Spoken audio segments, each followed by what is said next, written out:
কাশ্মীরে পর্যটকদের উপর হামলার গোয়েন্দা তথ্য আগে ছিল কর্মকর্তাদের দাবি।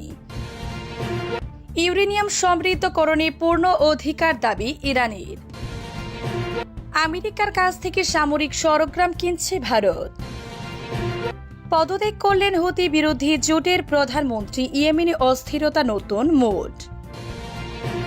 ভারত পাকিস্তানের শত্রুতার মূল কেন্দ্রবিন্দু কাশ্মীর বিতর্ক, ফক্স নিউজকে পাকিস্তানি রাষ্ট্রদূত।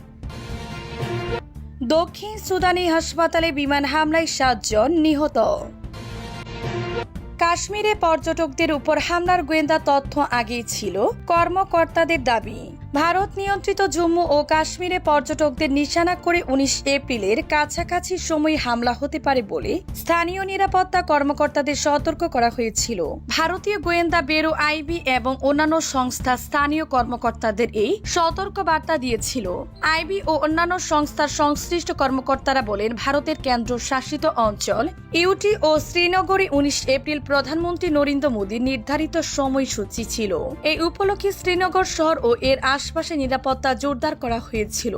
পর্যটকদের মধ্যে জনপ্রিয় কয়েকটি হোটেলে এবং শ্রীনগর শহর থেকে 22 কিলোমিটার দূরে অবস্থিত দাচিকাম ন্যাশনাল পার্কের মতো পর্যটন স্থলগুলিতে নিরাপত্তা বাড়ানো হয়েছে। কিন্তু আবহাওয়ার কারণে নির্ধারিত সফরের 4 দিন আগে মোদীর সফর বাতিল করা হয়। এই অবস্থায় 22 এপ্রিল ভারত নিয়ন্ত্রিত কাশ্মীরের পেহেলগাম শহরের বাইসারান উপত্যকায় বন্দুকধারীদের হামলায় 26 জন নিহত হন, যাদের প্রায় সবাই পর্যটক। শ্রীনগর থেকে পেহেলগামের দূরত্ব প্রায় 90 কিলোমিটার। ইউরেনিয়াম সমৃদ্ধকরণে পূর্ণ অধিকার দাবি ইরানের।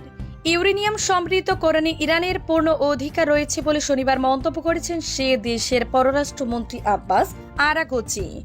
পশ্চিমা বিশ্বের উদ্বেগের মধ্যেই তিনি এ মন্তব্য করলেন, যখন ইরানের পারমাণবিক কর্মসূচি ঘিরে যুক্তরাষ্ট্রের সঙ্গে আলোচনায় স্থগিত হয়ে গেছে। আরাগচি এদিন এক্স প্ল্যাটফর্মে দেয়া এক পোস্টে বলেন, ইরান পারমাণবিক অস্ত্র বিস্তার রোধ চুক্তির এনপিটি সদস্য হিসেবে পরমাণু জ্বালানি প্রস্তুতির সম্পূর্ণ প্রক্রিয়া পরিচালনার অধিকার রাখে। এনপিটির বেশ কয়েকটি সদস্য দেশ ইউরেনিয়াম সমৃদ্ধ করেছে, অথচ তারা সম্পূর্ণভাবে পারমাণবিক অস্ত্র প্রত্যাখ্যান করে। চুক্তি অনুযায়ী এনপিটি স্বাক্ষরকারী দেশগুলিকে তাদের পারমাণবিক মজুদ ঘোষণা করতে হয় এবং তা জাতিসংঘের পরমাণু পর্যবেক্ষণ সংস্থা আইএর তত্ত্বাবধানে রাখতে হয়।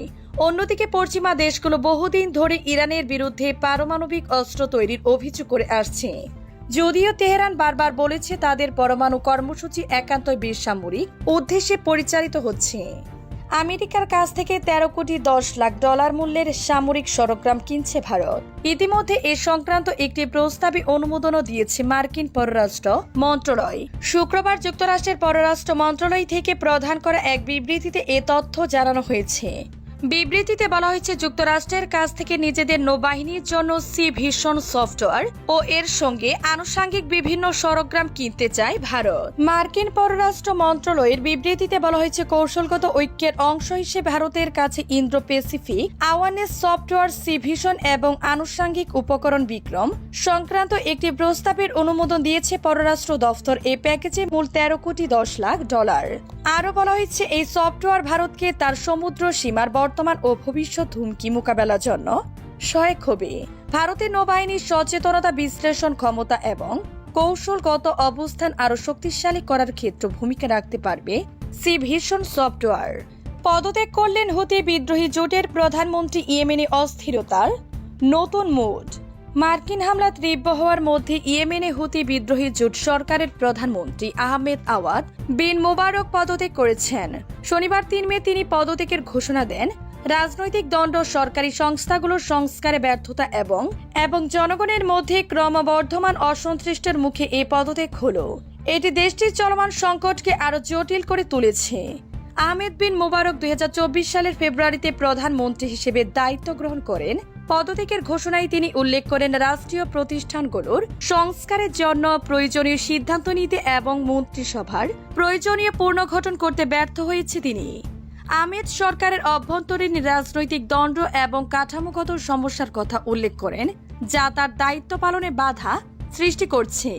এছাড়া জনগণের মধ্যে ক্রমবর্ধমান অসন্তুষ্ট, বিশেষ করে অর্থনৈতিক সংকট দুর্নীতির অভিযোগ এবং সরকারি সেবার অবনতির কারণে তার প্রতি চাপ বেড়েছে। ইয়েমেনের অস্থায়ী রাজধানী এডেনে অবস্থিত সরকারের একটি সূত্র জানিয়েছে, বিন মোবারকের স্থলাভিষিক্ত হিসেবে অর্থমন্ত্রী সালেম বিন ব্রেককে নিয়োগ দেওয়া হবে। সূত্রটি আরও বলেছে, তিনি বিন ব্রেক সরকারের মধ্যে দুর্নীতি থেকে দূরে থাকার জন্য সুনাম অর্জন করছেন।